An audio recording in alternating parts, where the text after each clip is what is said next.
Sometimes. This meeting is being recorded. Welcome to Black Royalty Radio. Welcome to another installment.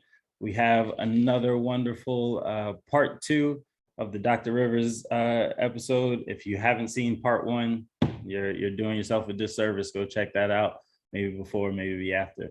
But last time we got into, in our last appointment with the doctor, we got into your background and kind of the ways that you build community in your classroom, the way that you interacted with your coworkers, and holding disciplinary and certain power in school buildings and how that starts to change the experiences that we have. I want to take the conversation a level deeper and think about how we create these optimal learning environments, right? Because at the end of the day, in schools, we are in academic communities and trying to reach our academic potential and build community along the way, right? And seeing community as a piece of what lends to that that optimal learning environment for all students, right? And we'll absolutely talk about how this impacts Black students and how Black students come into this. But this is really a conversation about how the learner is coming into an optimal learning environment, right? And so that crosses all barriers of race or whatever. So in our current iteration of 2022 schools, right? What are some of the things that you're seeing that are either concerning or that need to be addressed or that either inspire you, wherever you take it, about an optimal learning environment for our students? Great question. So I love that you opened with talking about community, right? And one of the essential components of building optimal learning environment is that sense of community, that sense of belonging. And so if you're talking about elementary, that's one level because they're with the same teacher for the majority of the time. Then you go into middle school and you go into high school, right? Where it's different, but with elementary kind of sets the groundwork for that, right? And we touched on it just lightly. So we're talking in an ideal environment and in an environment that many of us find ourselves in our regular classroom, right? So building community has multiple levels when you're talking about an academic environment. It has the administrative level, right? It has the school community level where there's parents, administrators, and teachers. And then there's the classroom level, right? So you kind of have to examine which level you're operating from and what environment you find yourself in. And for the individual that is struggling in their school environment, they still can build community within their classroom. Mm-hmm. Right. And I'm sure most of us have had an experience. If you've been teaching more than maybe, you really can find out in a year, but more than a year, you kind of can almost start to identify which children came from which class. Yeah. Or who was their teacher. Why? Yeah. Because there are nuances, there are habits. It's just like families and it's just like neighborhoods. Yeah, right? Yeah. You start, there's certain characteristics that you start to carry, and that's what you want to cultivate in building community. You also see it if, like, I've taught multiple sections of the same class, right? So the same prep, more or less the same curriculum, but the community in certain classes is not the same as the community in other classes. Like, exactly. A big lesson for me was to stop treating those classes as exactly the same and just treat them as two separate classes, because the community is different, the culture is different, all that. But before we get into the different variations of culture and the different communities that pop up in a school, why is community so important to a learning environment? Like, why? And I have my own answers for this, and we'll get into that. But why is it that we need to build community to learn? Like, is it we just came from a 2020 reality where everybody was really individualized in the way that we learn. There's plenty of information on YouTube. Like, you can go to YouTube Academy and get all sorts of information, right? Yeah. What value does being in community add to the learner? So that's an excellent question. And I just want to make a distinction, because You interchange the words Culture. community and culture, which is powerful, right? Because we do it subconsciously, right? And it's very different. And sometimes we find ourselves in a school community trying to fight global cultural issues and not dealing with the culture, because we also establish and build a culture in our classes, whether you teach that class once a week, once every day, or all day. You still establish a culture, a language, and a way of being, and a way of communicating and behaving within that group setting, right? And your question was, why is it important to build community? Yeah, and let me revise that question, because you're absolutely right with what you just said. That culture and that community builds whether you're intentional about it or not, right? Yes. So the adjustment to my question is, why is it important to build intentional community for the learner? Right. So when you build, it's important to build community, because community is just that all of the stakeholders have equal shares. Like, community really is synergistic, right? And synergistic being that the whole is greater than the sum of its parts. Like, individually, it's one thing, but when they're working in community, they're working together, it's so much more powerful. So if I too much further. say again. I say the midget standing on a giant's shoulders could see much farther than the giant.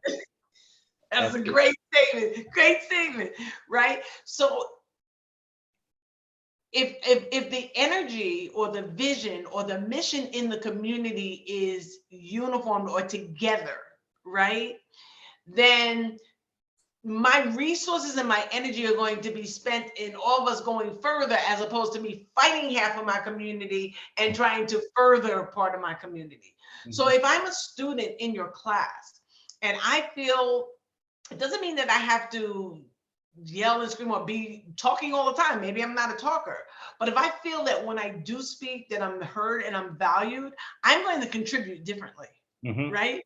So even the person that's shy is going to contribute differently. And the person who is very verbose will say, oh, I have to give somebody else a turn, right? So it kind of balances the learning environment to where everyone can contribute and receive.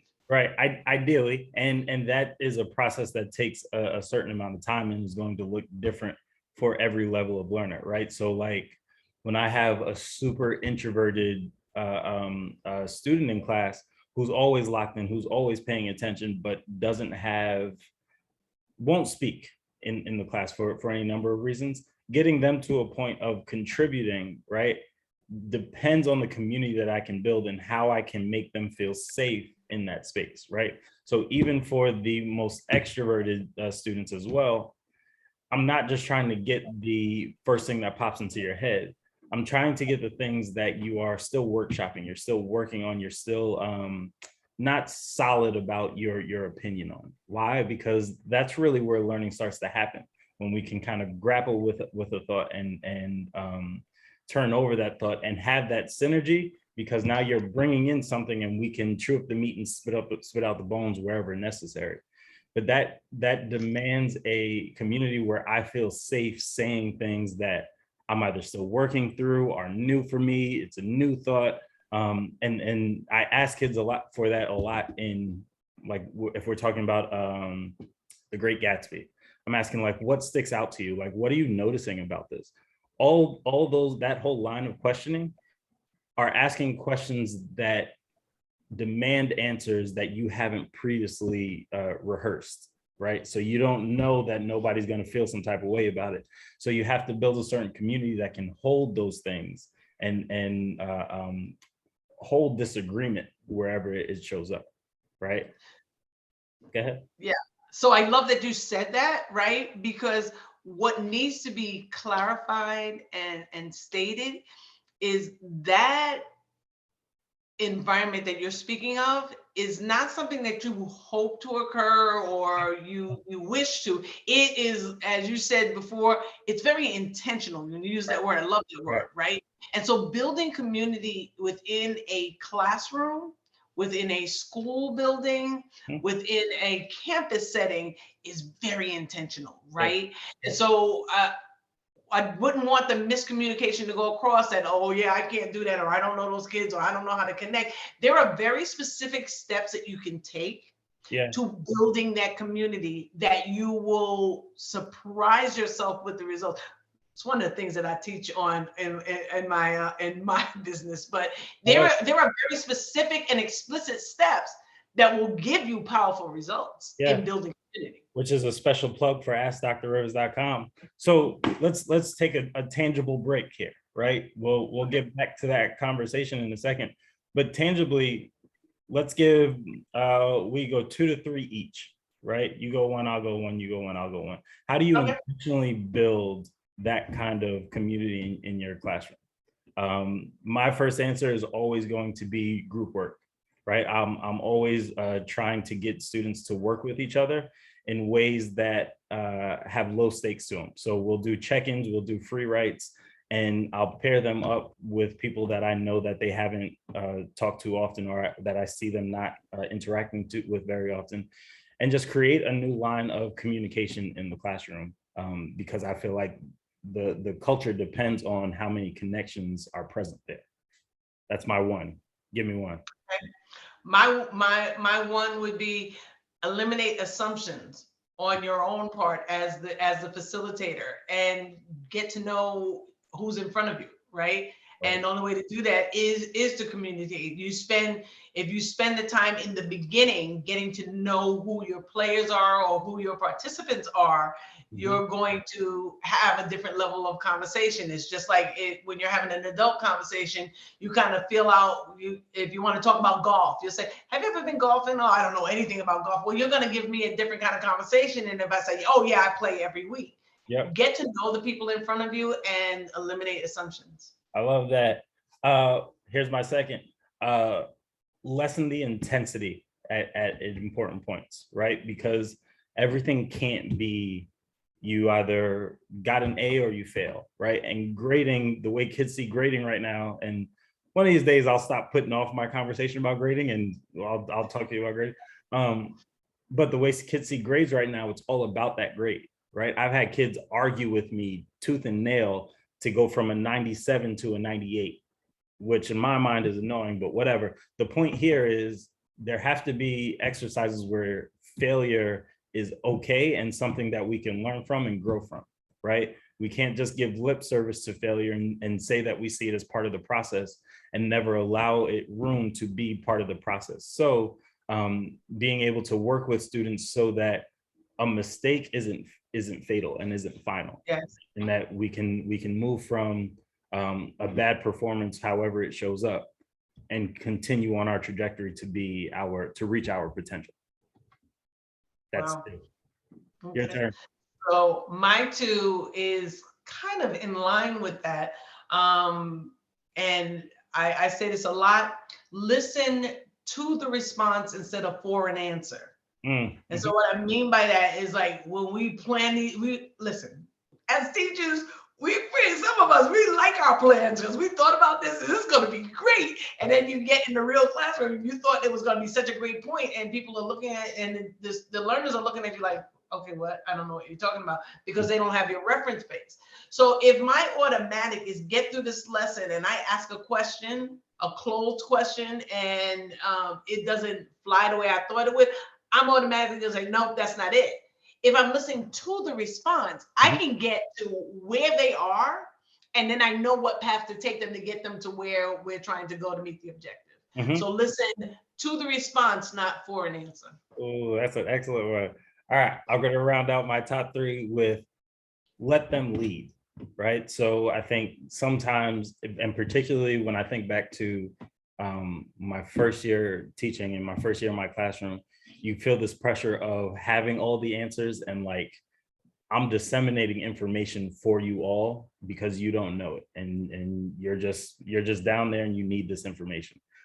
But letting them lead invites them into the process of learning. So you have to kind of step down from that mountaintop and get into the fray and walk with them, as opposed to kind of walking in front of them, piecing out piece by piece, right? when you let them kind of take ownership over specific parts or invite their expertise into the room, right? You gave the example of golfing. You gave the example of golfing. I use all sorts of metaphors. If I use a golfing metaphor and a kid actually knows golfing, let him talk for a hot second. Let her explain to me for a hot second what's going on in that game, because I can then take that metaphor to a even higher level, right? Because of the information that they gave me, and not because of the information that I just had. So letting them lead not only creates that synergistic environment, but also keeps them intrinsically bought into what you're talking about. Because a kid is never more involved in the class than when they feel like they're teaching the teacher something that the teacher didn't already know. So true. So true. Great one. High five in the air. That's my 3. What's your 3rd? My 3rd is almost like 2 rolled into 1. And I think it's one of those foundational pieces is be a reflective practitioner, right? So you have to always go back and see if what you meant to come across came across. What could you have changed? Why was it different? Like, and that's because it's not until you're in front of your learners that you find out your unintended consequences of your beautiful scenario, right? And it could be that you had just went on your very first fishing trip and you had the time of your life. So you're making references to taglines and whatever. And clearly I'm not a fisherman because I don't know the terminology, but you know, you're making these references, but and a good friend of mine, and I could say my son, used to always say to me, Mom, you started that conversation in your head. I didn't like, wait, hold on. What are you talking about? Right? You love to move from reality and you just live up there. Go ahead. But we do that when we spend our time in planning. That lesson is alive in our head, right? But it's alive without feedback. So when and in line with what you just said in terms of let them lead, part of letting them lead is taking their feedback and not being so defensive about your lesson or your authority that you can't say, oh, you know, I didn't think of that, right? And you get that in reflection, right? And being flexible enough to make that shift, whatever it is, to go from a mediocre lesson to a powerful lesson. I love that. And I love taking a break to give tangibles, because any teacher who's watching can take those 6 things and plug them right in immediately. And if they want more, they got to ask drrivers.com, right? But as we transition, I want to build off of that last idea of being reflective as a teacher and listening for that response and not an answer. And take it to another level, right? Because we think about community as a faculty in a classroom, for students amongst each other, as an entire school. When you're talking about being reflective and listening for a certain listening to the response and not for an answer, I'm also hearing a need for empathy in there, right? Because one of the things that I always think about with building community is the importance of empathy, right? And building a foundation of forgiveness at the very inception of it, so that whenever a response comes that I'm not expecting, that isn't the answer that I'm expecting to get, right? That response shouldn't be something that can shut me down, right? It shouldn't be something that all of a sudden, now that I heard you say that one thing, I know all these other things about you. And now we're having a different kind of relationship, or we're not having a relationship at all, because I can't have that kind of thing in here, right? This shows up literally in so I get in a lot of disciplinary conversations now, like as a dean, as a DEI coordinator, as a teacher. I get pulled into these conversations where literally a student said something to another student that we as a school felt was completely unacceptable, right? It's insensitive language, it was racially charged, it was all sorts of things. And what happened was the student, it comes to a boiling point of almost a physical interaction, which wasn't really a physical interaction, but it got close enough to that point. to a line of dominoes. Long story short, the kid that ends up getting kicked out of the school or is like right there on the edge of getting kicked out of school. Right. And from the moment it happened, who did they go and talk to? The heads of school, the heads of division, the dean of students, and then out, right? My thing is, I never got to have a conversation with that student to know that for myself, right? To know for myself that there was nothing we could do to save that student, right? There was nothing we could do to hear that student differently and say, oh, this is a learning moment that we have to engage in. And I think we have to build that forgiveness and develop the empathy so that we aren't making a mistake a fatality, right? We have to be able to come back from a mistake. What do you see through your lens about empathy and the way that empathy comes into this conversation, the way that forgiveness comes into this conversation as we build these academic environments that center around community? Wow, so much with what you said, and whew, kind of drawing in the beginning of the conversation when we talk about letting go of assumptions, and I'm going to add to that assumptions and preconceptions, right? And sometimes we leave our thinking brain at the door when we enter a classroom because you have to be this teacher, you have to have these answers, and you have to behave this certain way and get these certain results, right? And so I think that's where we sometimes, and I always say children are not widgets. So that's where we sometimes over roboticize the experience of a classroom. And so with the student that you're talking about, what comes to mind is we're remembering that we're an academic institution, right? To the best of our ability, and we address other areas, but it's like if you're having a pain, right? You go to the doctor, you're going to go to your general doctor. They always tell you go to the general doctor first. Sometimes there's something that they can give you that can treat whatever you're dealing with. And every now and then they refer you to a specialist, right? Because the doctor can always say, listen, I'm doing all of the safety checks and this is where we are. Okay, now I think it's time for you to see a specialist. In other words, this is outside of my field, right? The same thing with our children in our learning environment or our people in our learning environment, right? So without knowing the details, because I don't need to, about the student that you refer to, some of the basic questions that we don't ask, and when we're reactive instead of responsive, and that also plays into that listening to the response, is that in character for this student or not?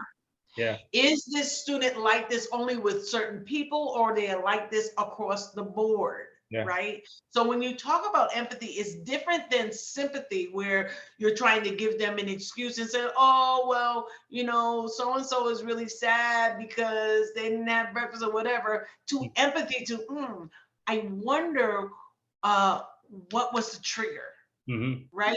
And am I fostering the problem or the solution by suspending or expelling this child? Yeah. Does it really fix it, or does it just remove it to another place?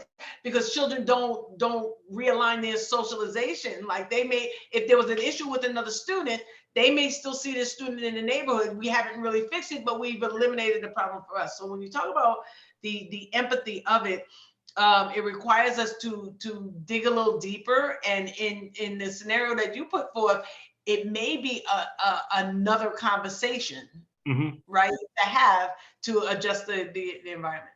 So my question is, empathy isn't a final answer. And it's not to say that people who dealt with the situation or people who are dealing with situations every day aren't empathetic. What kinds of things do you look for to be able to determine if this is a learning moment, a salvageable learning moment, or is this a true reflection of this kid's character, right? Like, I'm kind of a bleeding heart in that I'm always going to think, give me another crack at it. Like we can work through it. There's always kind of a way through, just in my mind. And I can't think of one. I haven't interacted with a student who's made me second guess that yet. Right. So, but that's also a certain amount of optimism. Where do you fall on that kind of spectrum? Are you optimistic to the point where everyone can be saved? Or are there certain students who need the experience of being expelled to really do that important self-reflection, right? Like what markers do we look for to determine, okay, you're out of here versus you just need to have a couple more conversations with a couple more people? Great question. So everyone can be saved, but everyone can't be saved by me, right? So by the time it gets to that line, in a holistic view, this person would have had a point person and you would have tried all of the things within your toolbox to rectify this circumstance. So the question that has to be, there's a few questions that have to be answered before you can say that. It's one of the challenges in academia, in school settings, is that we want a panacea. We want a quick shot. Well, okay, do we do this or do that now? Okay, how many times do I let this kid get away with it before I can get rid of this kid off my roster because he's bringing down my numbers, right? So you want to know, without losing the individual, how is this impacting the ability for learning to take place, right? Is it impacting the learning of the whole? How is it impacting the individual? And how is it impacting those that have to deliver that information? All of the stakeholders, right? So that's one of the deciding factors for the administrative decision as to expel or not to expel. Of course, you have situations where that's where lines are very clear and boundaries, right? It should not come as a surprise to a student, especially an older student, like a middle school, high school student. It should not come as a surprise that their action is going to result in expulsion, right? Because you have certain dividing lines. Right. Like it can't be random. It can't be like you're sitting in the principal's office wondering what's going to happen. It's like, okay, I know I'm pretty much going to, unless I get a pass, something's about to happen to me. And in reality, they look for that, and the ones around them look for that to happen. So when you talk about building community, you have to have clear lines. So that being stated, those are the things that are built into that decision of whether this individual is expelled, suspended, or not, right? And how, and then the humanity part of it is, do we just let them go and they're not my problem anymore, or do we provide services, that specialist service that says, hey, you might want to check this out because this is beyond what we're able to do, and you have the whole narrative of what you've done to support it, and how it's beyond what your facility is able to do. Does it ever get to a point where we're focusing too much on social emotional lessons and social emotional development in an academic community? Like, can those things really share a schedule, right? Share a day, right? Well together, or do they have to be separate in certain avenues? Like, are we ever spending too much time doing the social emotional work? Absolutely. So I love that. In my opinion, yes, right? Because there are certain things that can be addressed without sitting someone aside and having a lecture about it, right? And that goes back into when I was talking about how you build community in your building or in your class alone. So one of your bottom lines, that that, in Dr. Rivers' class, we don't use street language. We don't curse in here, right? Not that cursing is so egregious, but I like, depending on your population, there's some classes that I can say, you know what, I really don't understand what you're saying. Can you use other words to tell me that? So in other words, I'm taking this shock value of it. I'm not making an issue that this actually happened, where this particular I'm sorry, it's not funny. It's not, sorry. But 2 children were sent to my office because when I tell you they ripped the teacher a new one with all the colorful language they could find, they did. Was it appropriate? No. Was I going to behave like they don't use this language outside of here? Because I'm not omniscient. I'm not going to see them. They're going to use it like on the way to the hall back to the class. Right. So I learned through experience not to say where did you learn that. That's another part. But anyway, what I did first with those guys, I said, first of all, what we're not going to do is act like this didn't happen, like you didn't say it. That's what we're not going to do. And, let's be clear. And I'm sure that there was a reason why you did what you did, or you felt like you had to express yourself in that way. Let's talk about that. Tell me about how you were feeling and what happened. That's how I got to the bottom of it. Yeah. Because there was a point in time when I would have been the person who was like, you don't curse out the teacher. And this is no. Let's talk about it, right? Yeah. So giving them a voice. Yeah.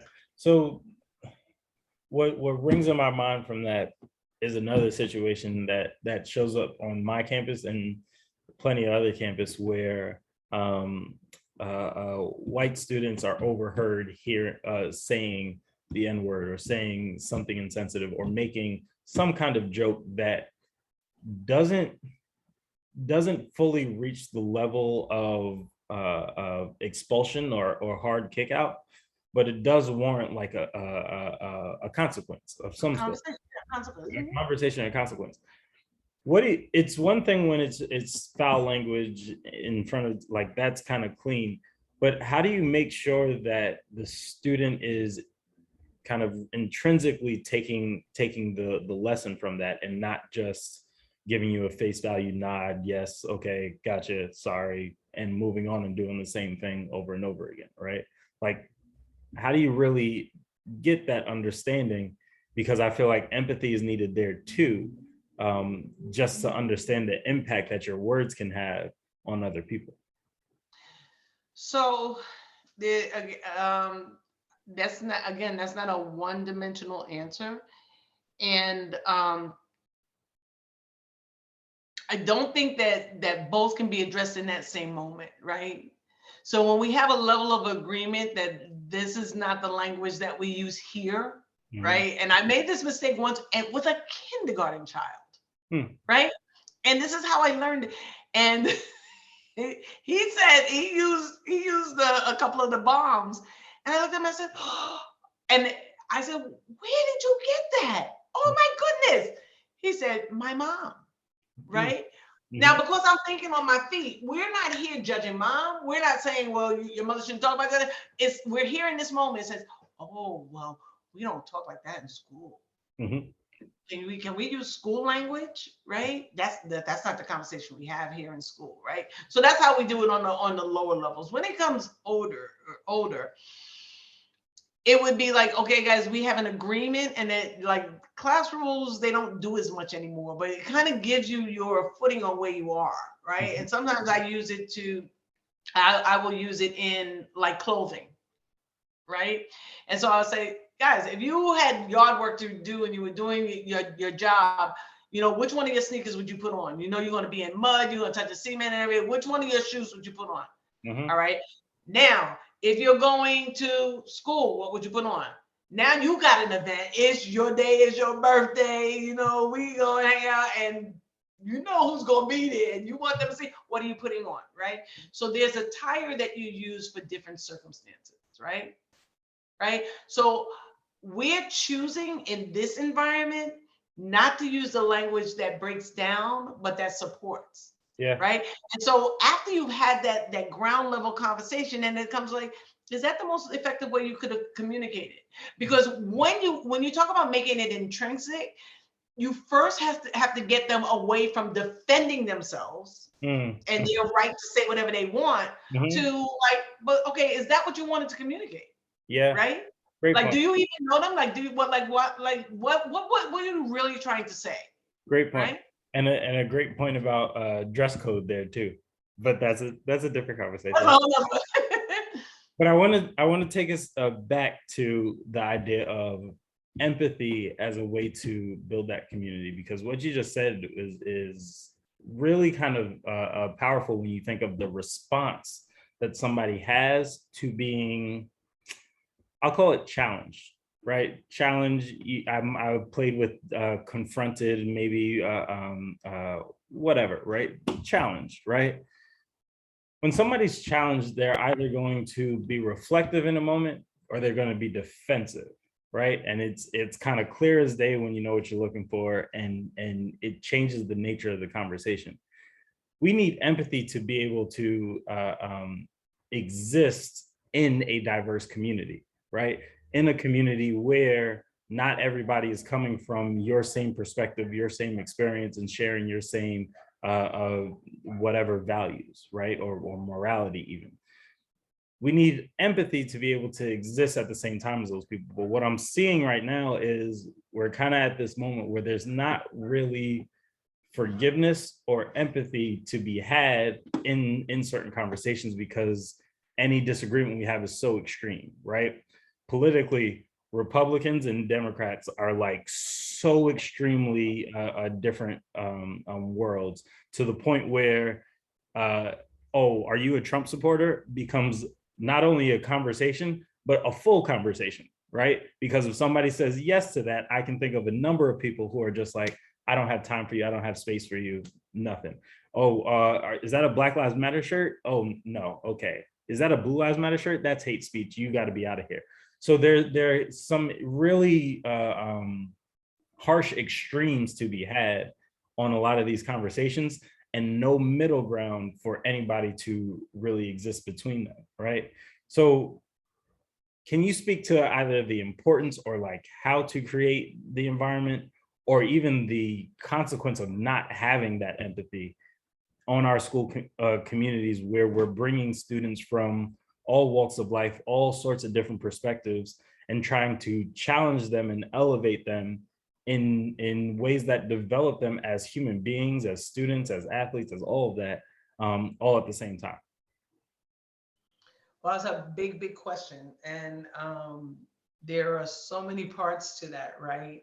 And a long time ago, I learned that there's a principle that says when communication breaks down, abnormality sets in, Mhm. right?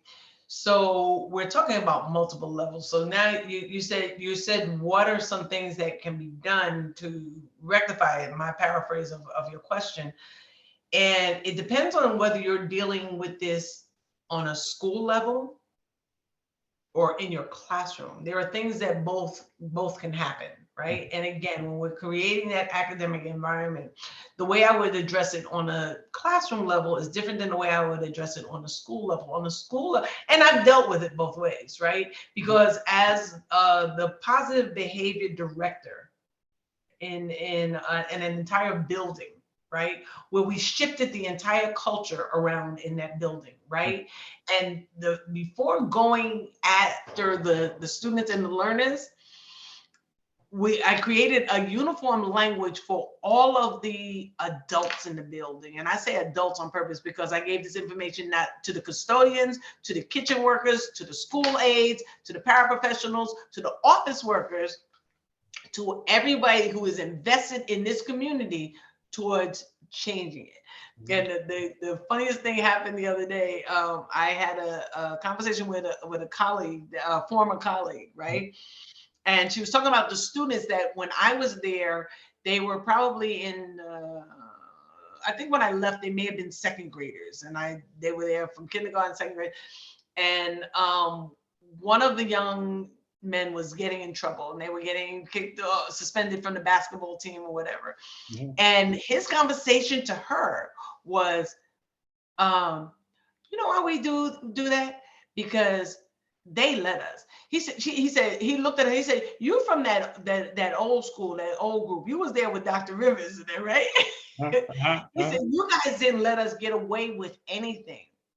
And so then what he said, and I brought this up to tell you about the language. He said, oh yeah, because transitions are, and the rest of the team all together in unison said, silent.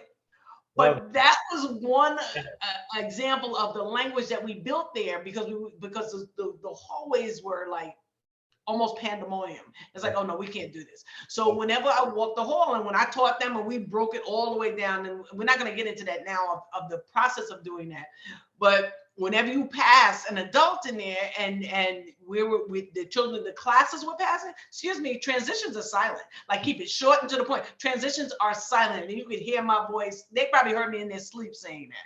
So it's so interesting to me to hear her come back and to show you that there is longevity in that, right? Mm-hmm. And it builds effective teaching, actually builds lifelong learners, right? Yeah. It's Yeah. lifelong, like, so you get the lessons for a lifetime, and you also get lessons that you can apply to the rest of your life. So going back to building the language, if you're doing it in a school, you have to build the community where at least the adults are in agreement. So they can't say, well, I do that in Miss So-and-so's class and she don't say nothing, you know, I don't have my uniform in there. So that community. And then if you're in your classroom, not putting up, like, not making an individual the focal point. Mm-hmm. And that's what we learned to speak language like we. It's like, excuse me, but we don't speak like that in here. Mm-hmm. Right. And one of the things that I would never let, when I taught middle school, high school, night school, which was my crowd, but it was you were not allowed to make snide comments off of what someone said. Mm-hmm. So you couldn't do that. Oh, excuse me, because you got in more trouble than the person who actually did whatever they weren't supposed to do. Oh, right. No. And it only took like 2 or 3 times with your serious faith that wasn't a thing anymore. Right. Right. So that's a long, short version of it. There's more to it. Yeah. I'm also interested in the title that you had of positive behavior specialist. Is that what you said? Director. Behavior director, right? Because it's not the default setting that students walk in with. And when you talk about learning something and holding on to it forever, proper teaching makes lifelong learners. Is that what you said? Effective teaching makes lifelong learning. I still think about the way I spell together is to get her, because that's how I learned it in first grade. And I literally have that thought every time I write the word. Aha. But what kind of rings for me is how the lessons that you learn, or the culture that you're from, intentionally or unintentionally, right, stays with you all throughout your life. So you can see consequences of this and ramifications of this in the ways that people process things and act off of them, right? What we do is in our human development curriculum, which houses a lot of our social emotional things, we're trying to teach this process of feel, think, act, right?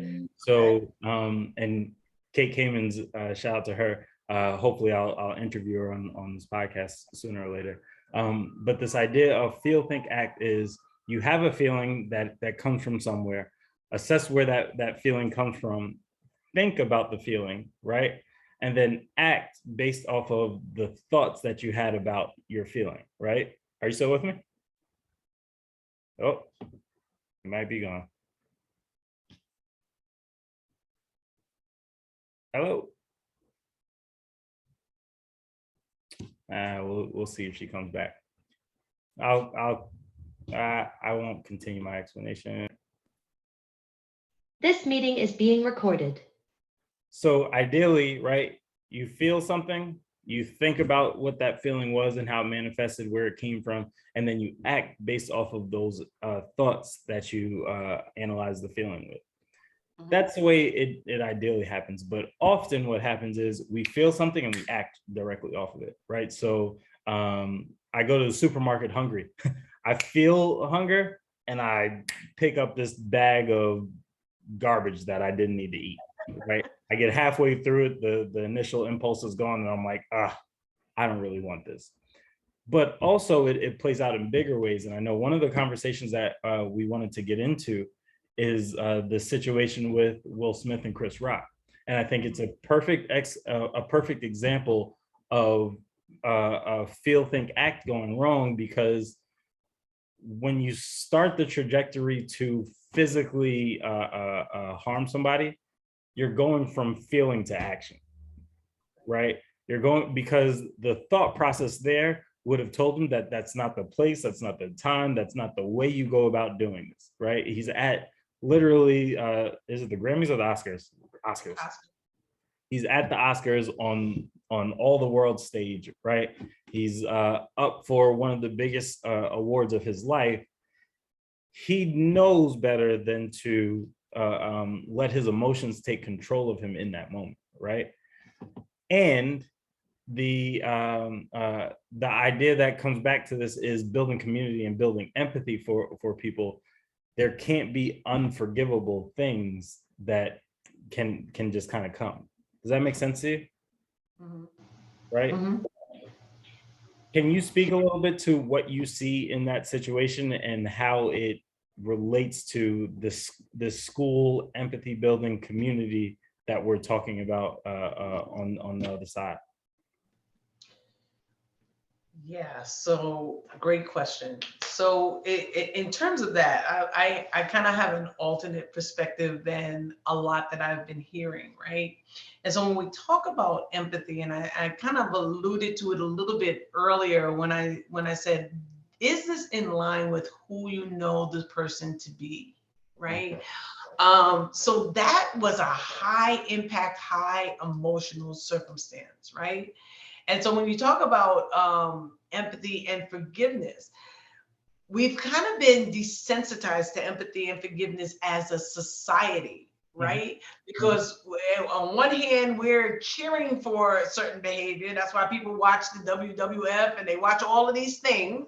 Yep. Right? And you go back to talk about where is certain behaviors appropriate and where they're not, because had that same situation happened maybe in the green room or outside, it would have had a different impact. But is it okay behavior or not okay behavior? And is it not okay because it caused embarrassment, which is what we have with the children? Right. Are we making a hard and fast rule about expulsion because the rest of the students saw him curse out the teacher, or is it an inappropriate behavior? Right. And as far as, very briefly, as far as the Will Smith thing goes, you're talking about a high intensity moment, right? Where we don't know what else is going on in his world. He's never demonstrated, at least on camera, to my knowledge, being out of his sensibility and being irrational, right? You're talking about a role where he had to defend his family, but was dehumanized in front of his daughters, right? And his words were, keep my wife's name out of your mouth, indicating that this was not the first time. This wasn't, I mean, he's in the industry. He knows about jokes and everything, right? So what I'm saying is there's more to the picture. In my mind, if you saw the movie King Richard, there was a point in time where he had been, I call it emasculated, in front of his daughters, because I don't want to go into it too far. But anyway, he was going to take action on that behavior. He was in his truck at night by himself, and he was going to get the gentleman, and he had a gun in his hand, right? The look on his face when he was in that truck contemplating how he was going to defend his daughters looked similar to me that the look that he had that night when whatever struck him in his mind, his emotions, that, hey, I have to defend my wife. Yeah. They look similar, right? So we don't know about his mindset. So in other words, the mentality that someone comes to a situation with, right, is often not in isolation to what takes place. So when you talk about feel, act, think, and trying to get people to feel, think, act, and how does that transpire into forgiveness and empathy in the school? Yeah. Right. So when you're talking about this student, we want to focus on just this circumstance. Yes, but he hit the teacher, right? We don't want to talk about whether the teacher, and this is just a scenario, because people like to take little pieces and run with it, whether the teacher was goading him, whether he felt justified, whether he felt threatened, right? Right.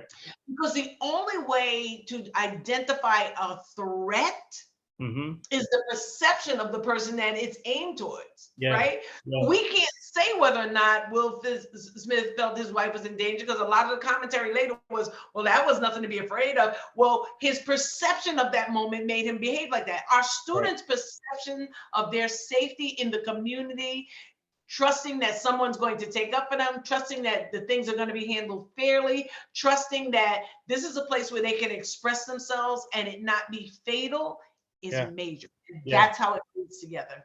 I often say that there are levels of a DEI conversation, diversity, equity, and inclusion conversation that we never get to because we're always like trying to battle on level one.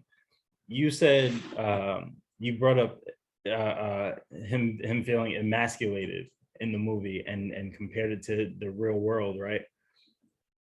Masculinity is an example of one of those things that we don't really teach. We don't really dive into because damn the patriarchy, right? Like breaking away from all the systems, the way that the systems were, and getting into the space of being ever inclusive in a way that tramples everything that we've ever done for all sorts of reasons.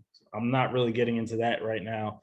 I'm here for all the smoke off of that comment at any point, but that's not the point I'm making right now. The point I'm making right now is if we don't intentionally create space for the education to happen on campus, then we leave it to society and social media and anything else to give those messages, right?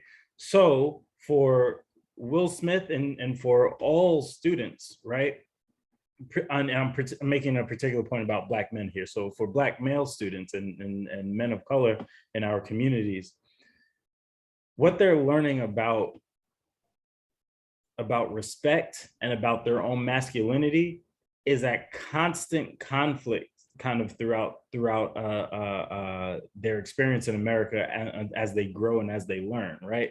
For Will Smith, who is somebody who grew up in Philadelphia and was socialized in a certain way, and now has a platform where he has to be in control of his urges and of his emotional reactions, right?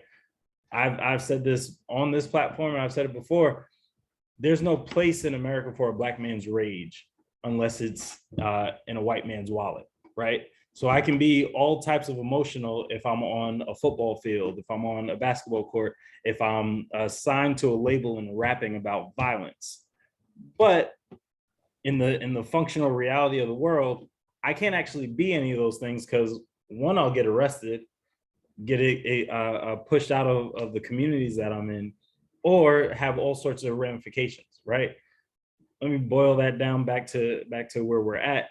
For students in our community who feel like they are being disrespected, or feel like they are being emasculated, or feel like they are, I'll stick with disrespected, they respond out of a place without education because we haven't educated them on it, right?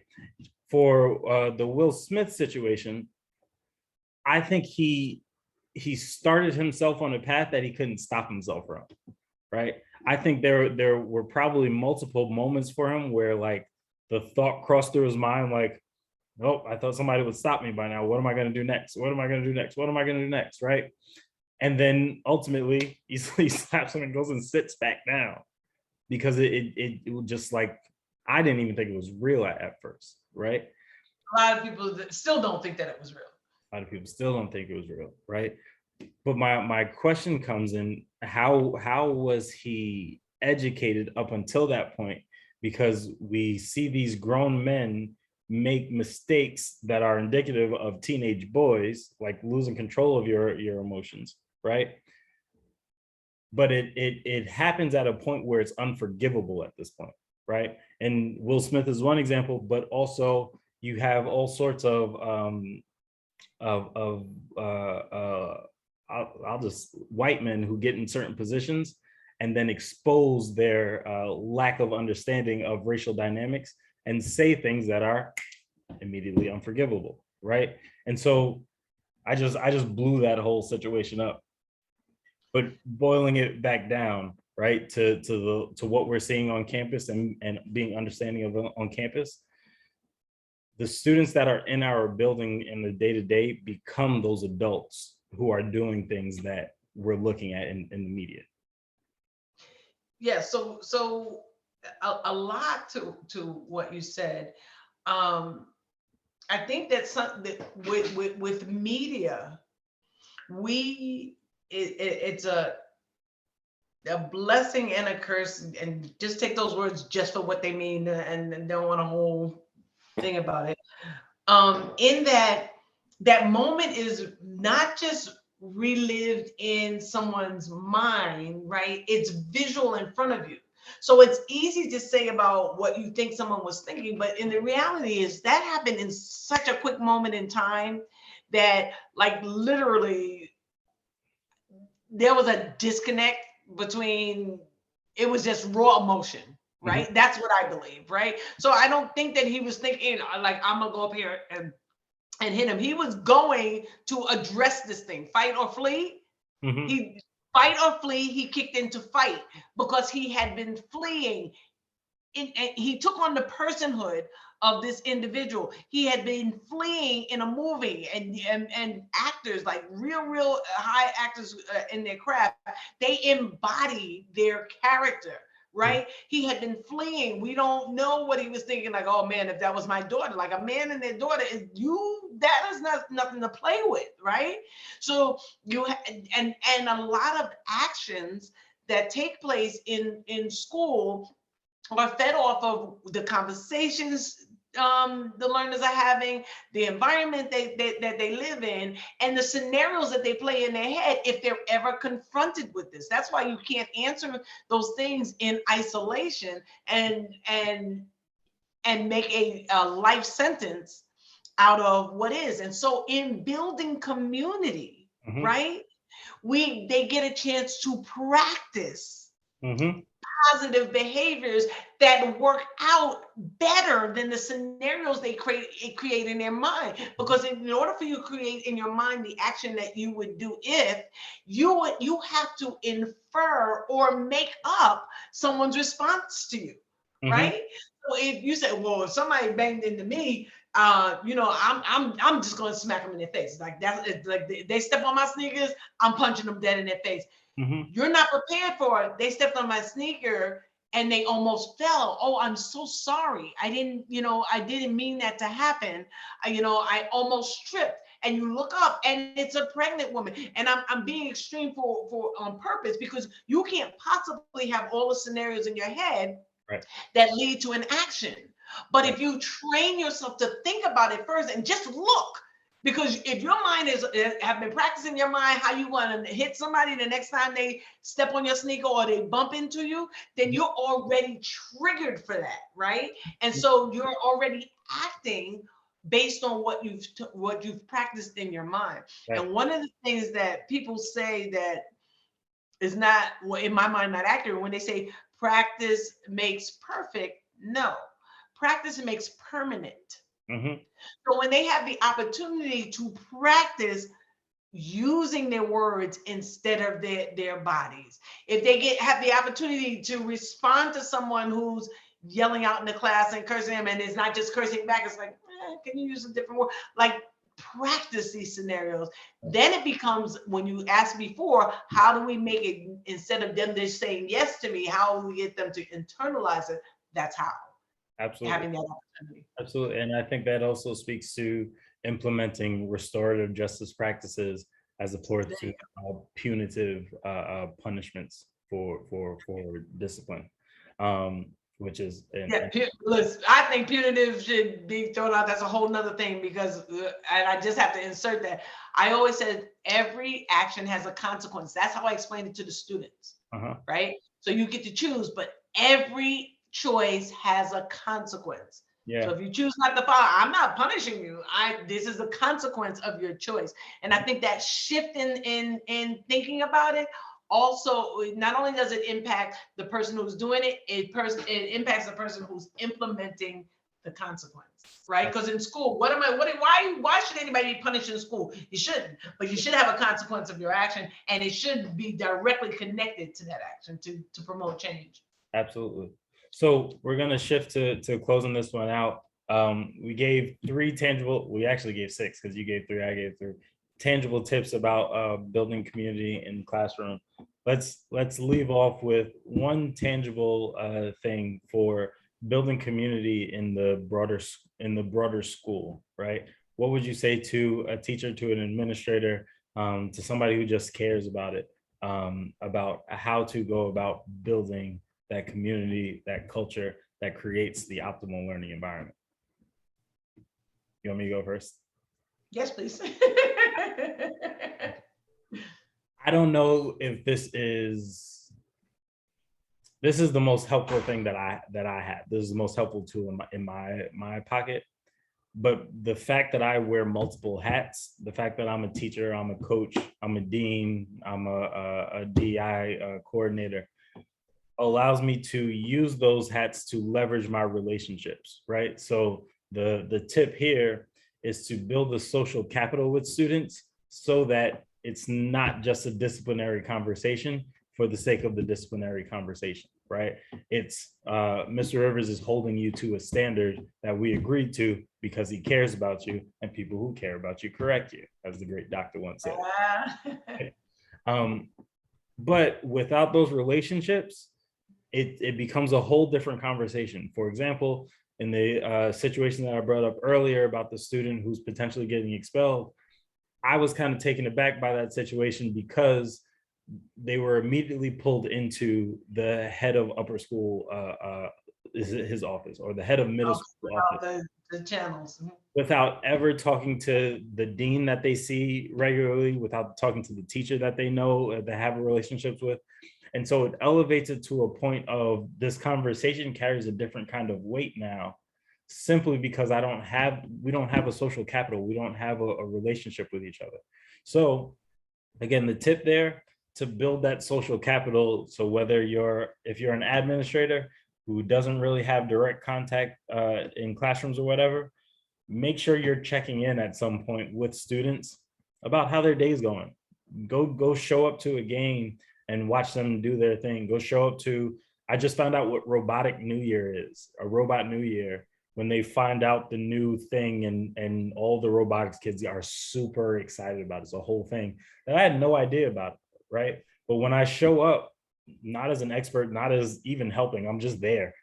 They're like, oh my gosh, it's good to see you. I'm like, yes, awesome. And now I have a group of students who I never had another conversation with saying hi to me just because I showed up at something that was important to them. And now if they do something that warrants a consequence, I can approach that from a place where they can hear me and not just say, who is this person yelling at me and why, right? So building that social capital so that you can hold the standards that you want to hold. Give me a tangible one. Go, Doc. Fantastic. Wow. So with an immediate action step, I say go back to the vision statement and the mission statement of your school, right? And what does that look like that you can get a buy-in to? When you think of your school community, when are the majority of people super excited in a positive way? When there's some kind of celebration, whether your team won, right? Or whether somebody got an award from against another school. It's like, oh yeah, that's my teacher, that's my school. If your teacher is, nominated for something, like when somebody within your community, then all of a sudden you're part of something that is so great, right? So how do we build an internal mascot, right?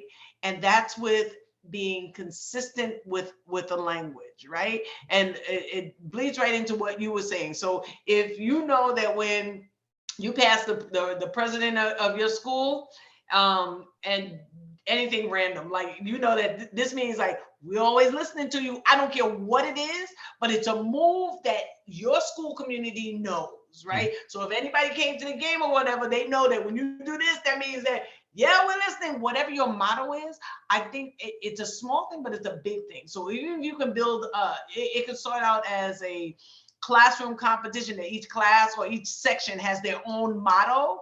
And then you have an overall school one because it builds a sense of community. So I say build community and use it consistently. So they know when they see Mr. Rivers, he's always going to be saying, or they see principal whoever, he's always gonna say, we're listening, stop by. Whatever it is, get something. And like you said earlier, let them teach you what it is. When they're invested in doing it, they're going to own it. So whether you have some type of competition, we're looking for a school motto. Right. Who can come up with it? What class on the grade level? We're looking for a motto. And they said, yeah, because we're the best. Yeah, we're the best, whatever it is. And so I think that in building community simplicity, one of the things that I would own is have them own it by building their own chant, cheer, motto. I love that. That's an excellent one. And be willing to screen it, however that happens. Anyway. Yeah, exactly. I mean, you set up the boundaries. True. Awesome. If people want to connect with you, how would they do it? So they can see me at www.askdrrivers.com and they can just send me a question and I will respond. I love it. And you can always tap in with Black Royalty at blackroyalty.ed.com. Like, comment, subscribe, share it with a friend, watch it over and over again, do all the things. Thank you for another wonderful conversation. I think we're going to need regular appointments. I need a checkup every so. Check in with the doctor. Much appreciated. Have a good one.